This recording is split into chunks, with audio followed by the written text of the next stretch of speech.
Hello, everybody. Let's see.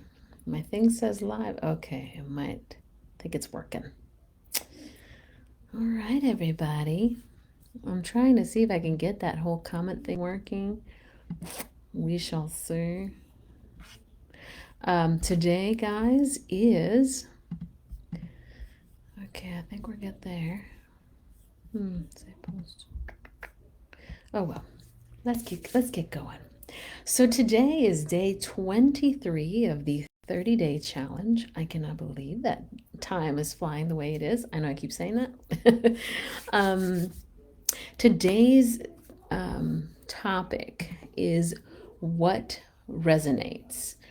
So I don't know if everybody understands the word to resonate, right? Is usually we think the word resonate is when you're playing an instrument, and if you're playing a guitar, the music, the notes will resonate within the body of the instrument and they will resonate out, right? It's kind of like a wave thing.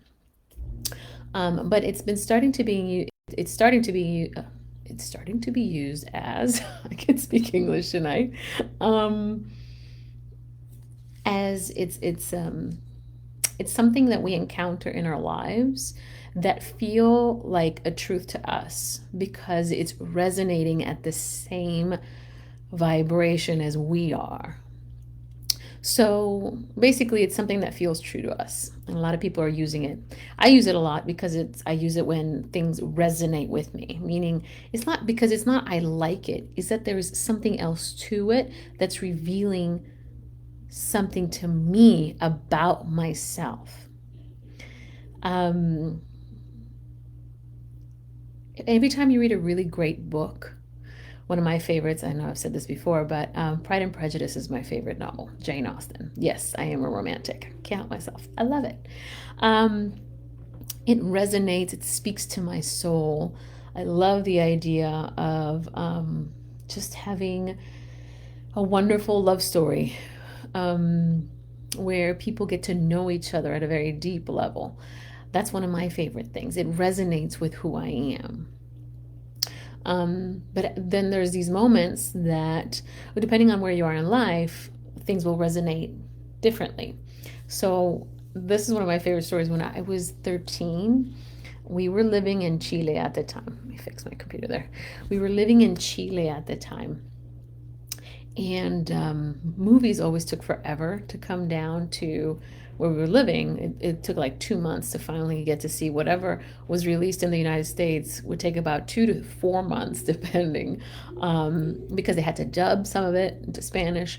Some of them were released in English, but they would put the subtitles, especially for adult movies. Most of the time, you would see them in English in the original language, but then with Spanish subtitles. So one of the movies that when I was 13, I went to watch with my friends was Braveheart, Mel Gibson's Braveheart.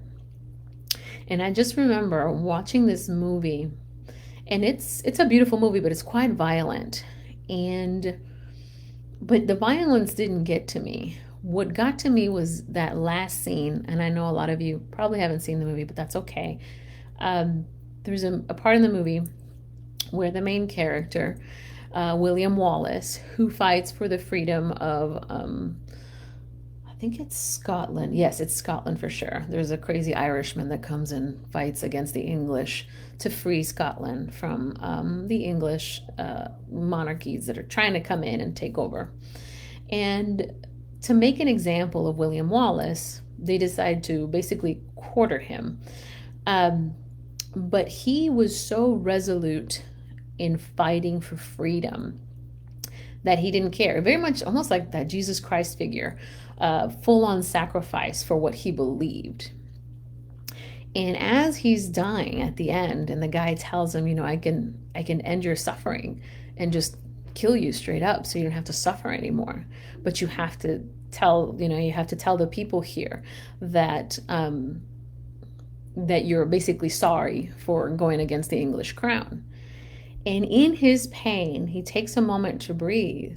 And instead of saying what the Englishman asked him to say, he starts yelling in the most blood curdling, for me at the time, 13, freedom. It's just freedom. In that moment, I mean, it hit me like a ton of bricks. Like I felt like I was him. It was, and this is where I'm like, I could totally see past life experiences, because it was such a visceral experience for a 13-year-old who really I had never gone through any kind of suffering like this, but I had identified so deeply in that moment with him, that he says freedom instead and makes himself a martyr and fires up everybody around that's watching him. Now the Scottish now you give the Scottish even more reason to go against and fight some more. And of course, is this idea of some oppression coming from the outside to make you do something you do not want to do. So that was a truth for him, right? And for me, that resonated with me too. Freedom was one of the things that I was obviously at 13, teenager as well, but it really hit home. So what I do is, when you have those moments, because it happens all the time, another fantastic movie, again, Scottish, maybe I have something with the Scottish thing, but in Outlander, I really resonate with the main character, the female, the woman in the character. She just goes as a nurse and she travels through time and she's super smart. And if you haven't seen it, a lot of the women have seen Outlander. It's a fantastic show. But again, I identified with it resonated with me. The certain way of the whole idea of time travel, the whole idea of different lifetimes, of soulmates, of anything past what we've been taught, that this is what the world is like and this is what life will always be like. And what's really cool about finding that resonance with other ideas is that it inspires curiosity. And then you start really wondering, and again, this is where my kids were a key for me. They inspired curiosity in me of like why we do the things we do in the lives that we lead, in the cultures that we have. We all are striving for the same things: connection with each other. We want to be seen and heard by others. We just do it about in different ways.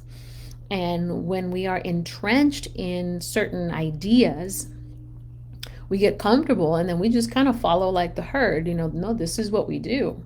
And this is what I love, again, my boys, and opening the mind is to question. Because as soon as you believe something, and my husband reminded me this morning, there's a modern philosopher that says, as soon as you ascribe and you believe something, assume that it's wrong.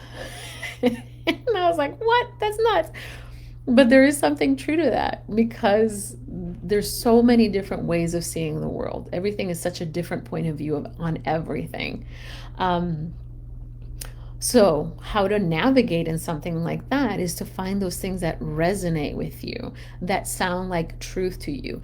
And that's what's interesting about finding that resonance of those things that call to you and following that energy. Because all you have to do is follow your heart. Everybody says follow your heart. We just have to learn how to do that. Nobody teaches you how to follow your heart, right? So what you do is you just pay attention to the things you love and follow that joy. What is it that resonates with you? So for me, the whole idea of helping other people, becoming a healer, the whole idea of, and again, I'm not necessarily the person that is healing anybody, but I am, in a sense, facilitating healing for somebody who's looking for that and needs guidance as they go along in their life. Because we all need it. And what's funny, in the Native American cultures, everybody has medicine. There is lizard medicine. There is eagle medicine. And what it means is that they show you something that resonates with you, and in that moment allows you to heal something about yourself if you're paying attention. This is the beauty of the Native American cultures. They pay attention to their surroundings because they're being told. You are constantly receiving messages. You just have to choose on what you want to receive. There's always a way out. When one door closes, 20 open up. You just have to learn how to turn around and look at them. Um, so resonance, or what resonates with you, is a wonderful way of finding out what it is that you're here to do, what makes you tick, where do you need to go. Um, Follow that energy. And then, yeah, see what can heal within you as you follow that energy. Because sometimes, like when I think back with my moment with Braveheart, I didn't finish this thing. At that moment, I went home bawling, like, and I couldn't stop crying. When I got home, my mom got kind of nervous, like, what happened? I'm like, I just watched the movie, but I couldn't get over the whole freedom aspect, him losing his life. So much so that I wanted to write a letter to Mel Gibson in gratitude for that movie, because it did something to me at that time. And what it is I think it connected something that I had previously experienced at some deeper level. And it gave me a very clear notion of what true freedom is about, to be able to live one's life without the fear of persecution, to and to afford that to other people, that we can all live in freedom with each other, with our own ways of living next to each other. That's the ticket. It's how to be how to compromise yet be completely free, and that's where we are now. So anyway, find out what resonates with you, follow that joy, follow that passion, and yeah, have fun with it. Be curious about it. What is it that it's trying to tell you? That's what I do all the time. It's like, why is this happening? Why do I like this? And as soon as I find out my why, then I'm like, all right, cool. Now I know, and then I can follow that path and create something new for me, because this is my lifetime right now. And all I have to do is be. I don't have to do anything. I keep telling everybody, you were just supposed to be born, and that's it. Just be. And then decide what you want to do while you're alive. It's all about the experience. Because this isn't going to change. You're here in your body now, in the circumstances you're in. So you can change the way you see things, the way you think about things, and the way the things that you see will change in front of you. But you have to change that perspective. So you start by looking at those things that resonate. Okay, I'll stop talking because I can keep going and going. So, yeah, if you miss me here, go to my YouTube channel. If you like the video, hit like. If you want to subscribe to the channel, subscribe. Hit the notification bell if you want to know when I upload new stuff. I finally can see a comment. Hello, Christina. Okay, maybe they're working again. So glad to see you're here. And so, yeah, go check it out over there. Tomorrow I'll be here for day 24. We'll see what message comes through then.